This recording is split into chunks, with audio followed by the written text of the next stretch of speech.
बंदे आजिज़ हूँ यारब कर मेरी तौबा कबूल। हजरत ख्वाजा मोहम्मद हसन शाह सूफिया और बेरिया के वास्ते। आप ख्वाजा हसन सरकार के खलीफा हजरत सूफी कुर्बान अहमद शाह किबला हजरत सुल्तान औलिया किबला रुश्द व हिदायत के तबलीगी सफर में डिबाई जिला अलीगढ़ तशरीफ ले गए।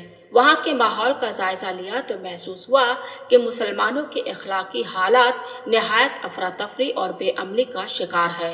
रोज़ा नमाज और दीनी जज्बात के बजाय दीन से नावाकिफियत बेअमली बल्कि बदअमली का जोर व शोर है।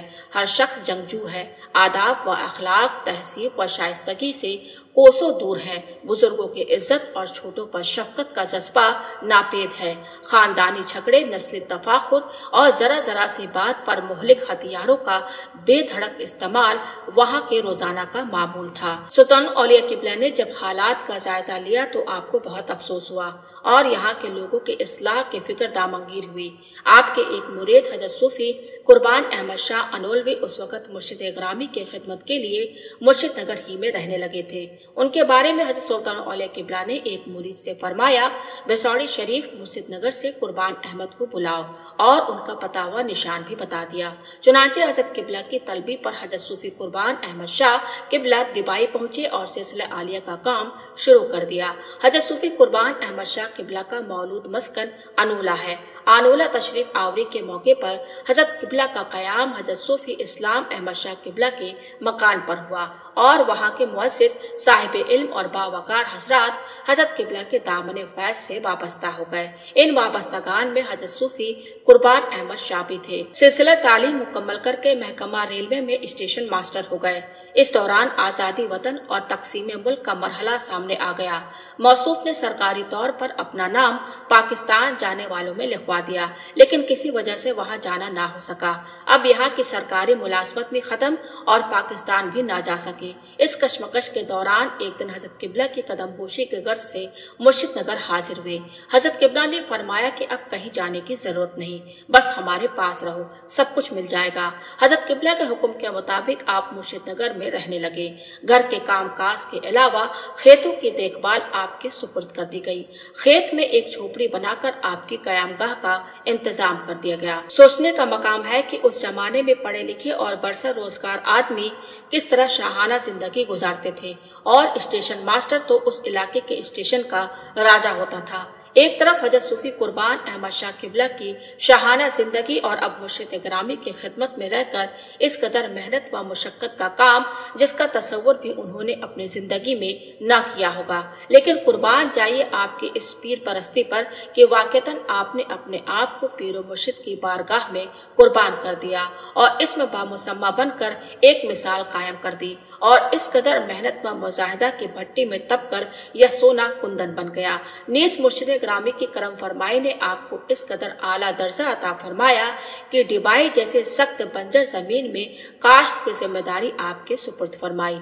लेकिन यह काश्तकारी हल बैल की न थी, बल्कि रूहानी काश्तकारी थी। आपने बहुत से खलफा की मौजूदगी में डिबाई के लिए हजरत सूफी कुर्बान अहमद शाह का इंतखाब करना, अपने हुक्म से अपने सामने आदमी भेज कर बुलवाना और अपने सामने अपने मुबारक हाथों से ये अजीम मनसब आपको सौंप देना कोई मामूली बात नहीं। इस हकीकत को अहले नजर देख सकते हैं और अहले दिल ही जान सकते हैं।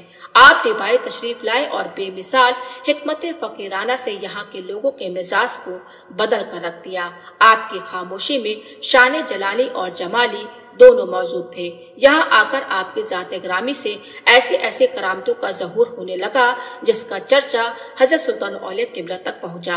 आपने एक दिन हजरत सूफी कुर्बान अहमद शाह से फरमाया, खबरदार कभी करामत का इरादा न करना बेटे, हम कासिब मजदूर लोग हैं। अल्लाह के रास्ते में मेहनत करना हमारा काम है, कामयाबी उसके इख्तियार में है। असल में करामतों की कसरत भी शाहाना जिंदगी की एक झलक है। जिस तरह शहंशाह वक्त बा अख्तियार होता है, उसी तरह रूहानी ताजदार भी با اختیار ہوتا ہے، لیکن اس اختیار کو وقت بوقت استعمال کرنے سے ترقی میں رکاوٹ کا اندیشہ ہوتا ہے۔ اس لیے پیران اعظم نے اس راہ پر بہت ہوشیاری کے ساتھ چلنے کی تلقین کی ہے۔ حضرت سلطان اولیاء قبلہ تو روحانی حکیم تھے اور حکیم بھی اعلیٰ درجے کے، اس لیے آپ نے فوراً اس کا علاج فرما دیا۔ حضرت صوفی قربان احمد شاہ قبلہ نے اپنے مرشد گرامی کے ارشاد پر عمل کرتے ہوئے ساری زندگی لوگوں کو صراط مستقیم پر چلنے کی کوشش میں ختم کر دی۔ لوگوں کا رجوع عام آپ کی طرف ہوا اور ہزاروں افراد کو سلسلہ عالیہ میں داخل کیا اور اسی مقام پر دار فانی سے دار البقاء کا سفر اختیار کیا۔ یہی آپ کا مزار مبارک ہے۔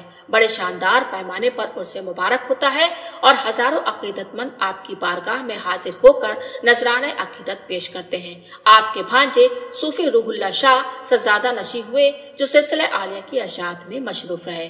حضرت سلطان اولیاء قبلہ کے دست مبارک سے روشن کیا ہوا یہ چراغ آج بھی روشن ہے۔ صوفی روح اللہ شاہ کے وصال کے بعد ان کے بھائی صوفی عمران شاہ ان کی جگہ سلسلہ عالیہ کی اشاعت میں مشروف ہیں۔